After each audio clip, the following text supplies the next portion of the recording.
Okay, so lane 3, world champions, Ayers and Altschwager look no further than them, but, you know, I guess the question mark is the British going to come up close to them. Okay, so there we see the USA, Todd Vogt, the 49-year-old from New York, Portland Boat Club, and in the stroke seat, Sage Harper, Boston, Massachusetts. The two Germans, Jan Helmlich, ex-Cambridge University student, and in the stroke, Hermione Krumblin. There are the world champions, Nikki Ayers in the bow seat from Capital Lakes Rowing Club, and Jed Altschwager from Torrens. The two Brits, Sam Murray in the bow and Annabelle Caddick, both from Molesey Boat Club down in Surrey. So here's the French out on this side, Alberti Larari, and she is a Basque rower, and Antoine Gessel, born in Niger. And great to see an Indian crew, Anita and Nairana Kongapale in the stroke seat for India.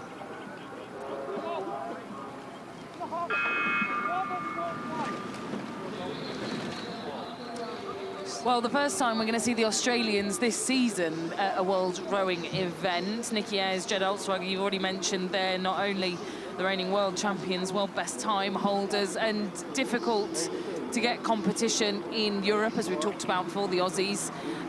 It's a long slog over here to the continent, and for the first time here at World Cup 3, they're going to come up against an improved Great Britain, who have made real strides in this event, Murray and Caddick. Yeah, I guess the Australians will be wondering just, you know, what Britain were keeping under wraps in that preliminary race. The Australians won that preliminary race, but out in front at the moment, it is the Germans, 26-year-old Jan Helmlich, the spare man for the lightweight team in Cambridge from the Hansa Dortmund Club, and Hermione Krumblin from Ruderkopf Normonia Braunschweig, and a really good start from them. Hermione was pardoned by Valentine Luge, I think, in the World Championships, but she's now, or the German team have changed around. Look how long and powerful Jed Altschwager is. I mean, that's so solid that he's doing. He's so loose, and he's got such long levers. It's just beautiful to watch. He's moved through the German double. Yeah, with ease. And you can see why that they were the para Rowing Crew of the Year last year, the World Rowing Awards. Another accolade to Ayers and Altschwager's cabinet, but they're now almost half a length up, would you say, on the Brits? Yeah, they burst on the scene, broke about 2 or 3 world's best time, but I'd say this is a decent score for the Brits. They're less than a second down on the world champions, and I think their coach is going to be really pleased with that, Nicola Benavente. You know, really, this is for the British, it's all about tracking the Australians, and the Australians, they want to put as much water between them and the Brits as they can, and they are so powerful in the middle thousand of this race, these two Australians. But I think the Australians, look, they've come into this event a little bit out of touch, really, with what's been going on in the remainder of the World Cup season. A lot of the rest of the field have already competed here this season, so they've got a bit of racing under their belt. They know how the race plans kind of form and fall around them from the other crews, whereas the Australians, they've come in cold. You know, this is the preliminary was the first thing that they've done for the whole of 2024. So the British here, if they kept something back in that preliminary, could really launch some surprises, and they're keeping them true here in the second 500 metres. Yeah. And you can see the boat speed's pretty similar. The Germans actually now starting to push back. Bella Caddick's doing a great job in the stroke seat of that British double. You can see her there, she's so long out front. You know, she hasn't got the long levers like Jed Altschwager, but look at the length that Belle Caddick is getting out there, the 25-year-old. I think they might have changed their order since last year, with maybe Sam Murray in the stroke seat. Perfect chevron, but it's tight. We're coming up to 1,000 metres. You've got Britain on the right of your picture, just closest to us in the camera, the Australian world champions in that yellow boat, and then the Germans on that far side. They've distanced themselves from, I think, the fourth crew that probably are the Americans, Vogt and Harper. And if you're watching in the middle of the night in America, we hope you're enjoying this World Ride production. I'm Martin Cross, and with me is Camilla Hadland-Horrocks. We're taking you through the races this morning. Jed Altschwager just stretching out, just going for that clear water margin. The man who says West Lakes in South Australia is his favourite place to row. He tells his story to Sculls, how he lost a foot to an excavator, and he identifies strongly with rowing in his rehab. And that's why he's in a boat as the world champion. Britain still hanging on, putting distance between them and the Germans. You can see them on the left of your screen.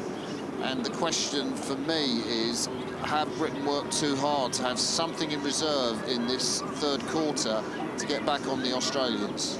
Well, the German push was short-lived. We saw that boat speed sort of teetering up in 750 metres gone. That's sort of waned away somewhat. The rating almost the highest on the course, but the fingertips, metaphorical fingertips of Great Britain are clinging on to the stern as they might of Nicky Ayres and Jed Altschwager, who are on the picture now. And I think for the Australians here, they've just got to keep insular, haven't they? And again, not to use too many cliches, but I think if they get rattled by the British, who are, you know, sort of moving the furthest in terms of metres per stroke, that's the efficiency that we're looking for here. They've got the best efficiency out there on the water. For every stroke they take, the boat's moving more metres than the Australians. Yeah. That could, yeah. I think it's interesting the way the British are set up with the female in the stroke seat, Belle Caddick, really setting that length, and Sam Murray, you imagine, providing the power. I guess they'll be geared a little bit differently to work out, you know, that the blades come through the water at the same time. But Australia do have that clear water margin there, and Nicky Ayres, or there we're looking at the German double, Jan Helmlich in the bows, the taller of the two. You can spot him, they are in bronze medal position. And as I look out to my left, I think it is the Americans in fourth place position. There's the British in silver medal position, Camilla. Yeah, and actually just correcting ourselves from earlier on, there were heats in this event. This is the first time the Australians and the Brits have raced each other this year. Yes, it is. So they've come together now. This is the first time they'll have raced each other directly. And look at those speeds that just lit up the screen like a Christmas tree, because everyone's starting that sprint for the finish. 250 metres to go here. One length for the British to try and catch up for that gold medal position. But this is where the Australians are thriving here. Look, 37 strokes a minute from Jed Altschwager in the stroke seat, and they've opened out the best part of clear water they've had all race.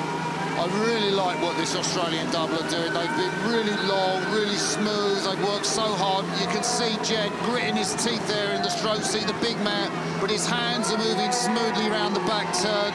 Nicky Ayres just following him, the Paralympian from Tokyo, finished fourth in the four. Now she's looking to be the favourite for a gold medal with this performance in the Paris Olympics. The Brits will be pleased. They were so close to the Australians, but the Germans closing in on the Brits for that silver medal. I'm not sure if they're going to do it, but Australia come up to take a wonderful gold medal. They will go back to Australia. They're on the plane tomorrow morning with a gold medal in their pockets. Ayres and Altschwager take gold. Britain do hang on for the silver medal. Sam Murray and Annabelle Caddick, and in the bronze medal position, Jan Helmlich and Hermione Crumblin. We wait for the Americans to cross the line in fourth place. It is Todd Vogt and Harper Sage, and we can't see them, they're off camera now, and the French will be crossing the line in fifth place, and the double from India will wait a little bit for them to cross the line. There we see the Americans. Todd Vogt, I was going to say that lovely piece of information that Todd Vogt's most famous moment outside of Scully here, obviously in Poznan, was he worked security for one of the final Nirvana concerts, and he was in the front of the stage shoving people back into the mosh pit. So that's Todd Vogt's life story, but here he finished fourth behind the Australians who took that race.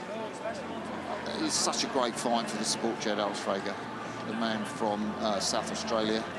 And this new category, which the PR3 mixed double sculls, for those listening at home, is a new Paralympic category for this year. We've never seen it before, raced at a Paralympic game. So a lot of these athletes have either transferred across from sweep rowing, because the only other category at that point was the PR3 mixed four, so sweep, the one blade with a four.